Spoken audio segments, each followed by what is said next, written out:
My dear friends, you seek spirit, and spirit seeks you. So has it ever been. So must it ever be. Whatever is the meaning of the cross, if not the intersecting lines of spirit vertically and matter horizontally, and at the point where they meet, there is the crucible, and there is the rub. It's called being spirit, but acting like you're a mortal. Daily you encounter it, my dear ones, don't you? Moment to moment, you are aware of yourselves as spirit. I suppose what some of you might call as self, and yet others as conscience. And so you don't have to look too far, you don't have to walk too many feet before you encounter some typical human situation. Oh, it could be anything. The one who steps in front of you suddenly without thinking. The one that forgets your birthday if it's important to. The one that says something that you take to be a bit of an insult and was never intended as such. And always and ever, what does it all mean? If not our reactions to such things. The world is a circus. The world can be a den of beasts. The world can also be a poppy field. And the world can also be a desert or an oasis, as we will it. My dear friends, to escape the realization that ye are spirits, ye cannot. You know too much. You can't forget it. I say your consciences then end up as your eternal witnesses, ever there, prompting you. And as we listen, and as we abide, and as we choose to move in the direction of love, lo, it becomes clearer and clearer and clearer that spirits we are indeed.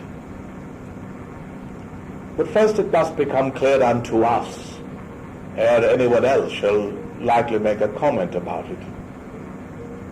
And herein we come to the topic of my choice, which is arrogance versus humility.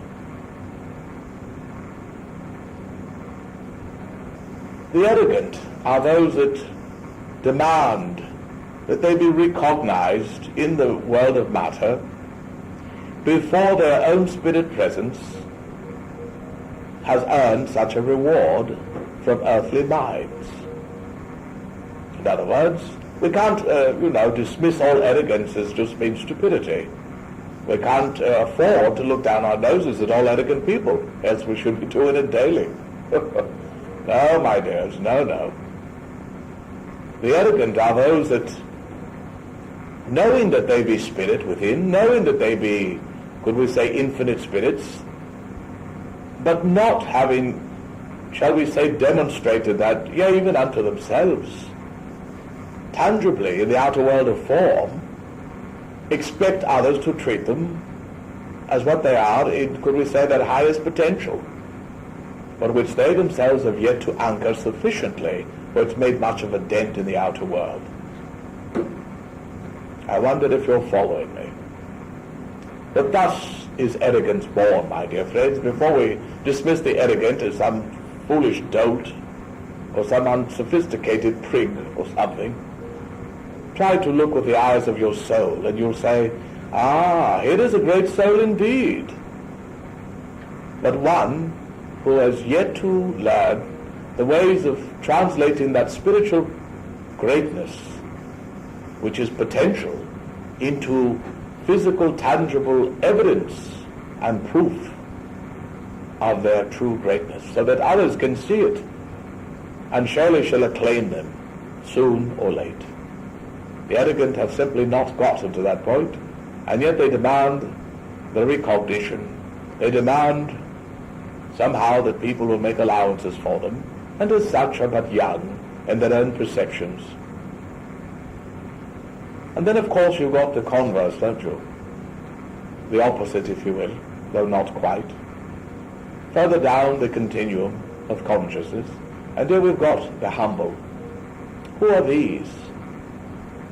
But those that in many ways feel the glory that I perceive, not only within me, but in life itself. I feel I have yet to make full obeisance unto. I have yet to somehow justify all that I have received, and as such, oh no, I can take no airs on at all. No, no. Indeed, perhaps if I continue and I serve and work and do my best, I shall arrive at that point where at last, can do, the slightest bit of justice to the glories that have already blessed me and continue to with every passing breath. These are the humble, my dear. And yea, I say that I find you all amidst the latter, and none of you here amidst the former. You are a delightful sight to eyes that see the flowing and beautiful colors of your auras. For you fly the banner of humility, some more than others, granted, but all aware of your own shortcomings, of your own perceived faults, perhaps those injuries you have dealt out to life that now bitterly you recall. Would that I had not. My dears, all of it is washed away in the tears of your own contrition. All of it. I say you all be washed clean this day, if you can but accept it.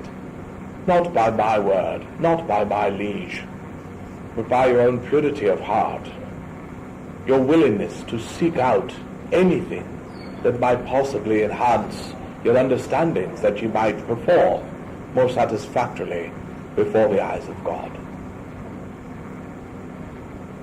My dear and humble souls, I love you all, as do we all. We see you in secret. We see you as you strive. We see you as you seek to overcome what you perceive as your personal weaknesses.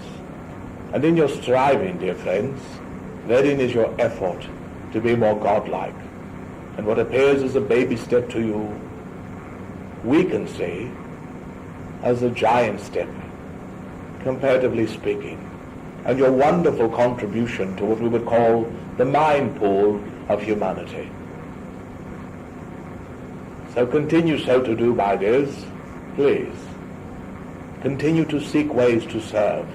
Continue to check perhaps your own occasional tendency to strike out at each other, generally for the minutest of things. And come to accept that you are indeed, all of you, as spheres of love, moving in a sea of humanity, but awakening your sleeping brethren as one who walks about with a lantern, lighting the lanterns of others. You are all of you blessed and so appreciated in that ye be all those on the front lines of divinity encountering humanity. So shall it ever be until we have all of us learned our lessons and return unto the mansions of splendor from whence we have come.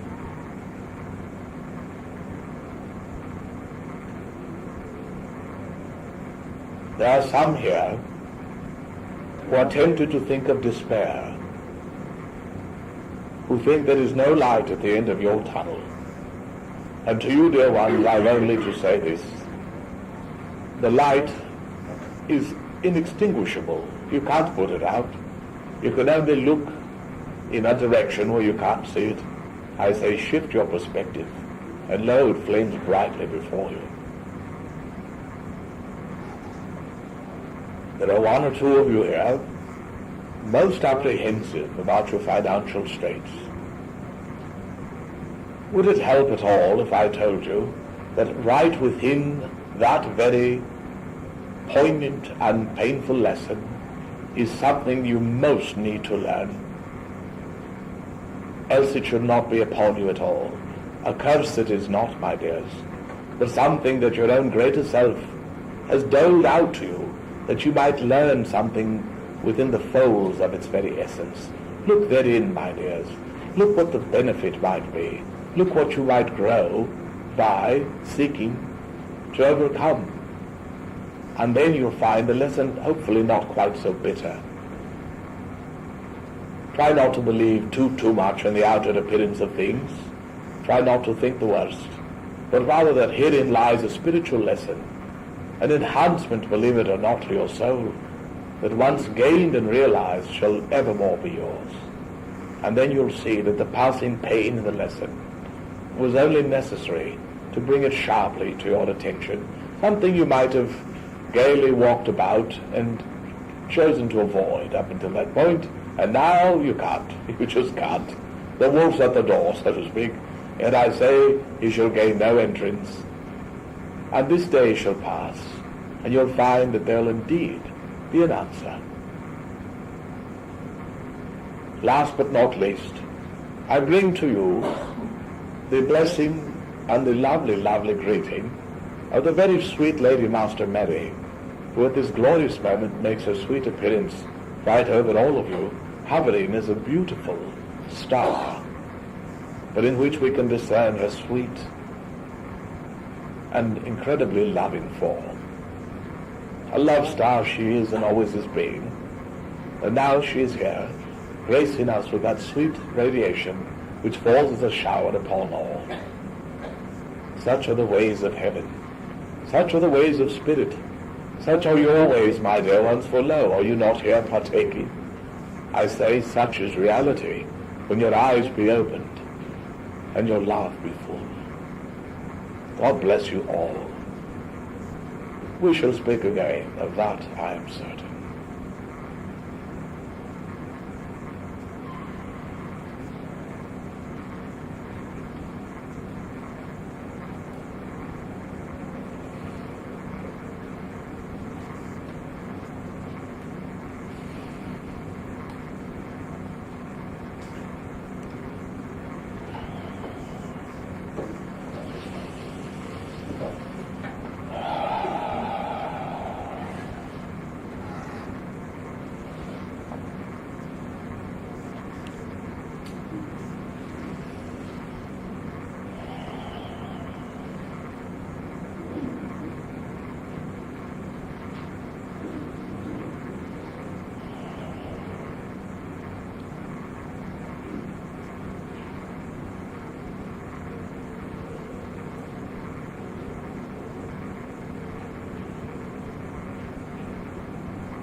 You know, we've heard it said a lot that everything begins with a thought. Somebody would say a desire. And I just want to encourage everybody, wherever you may be, in the awareness of your spiritual sight, your clairvoyance, your spirit sight, you know that there's always much room for improvement. There's always more to go, always. And I just really want to encourage you with all my heart. When I see something like what I just saw, and you so much want to share this with everyone, and yet all saw it. Everybody saw that, but with inner sight. It wasn't something that was physically apparent. As I was listening to that message come through, and my attention was drawn to the presence of the Virgin Mary, she was like right there.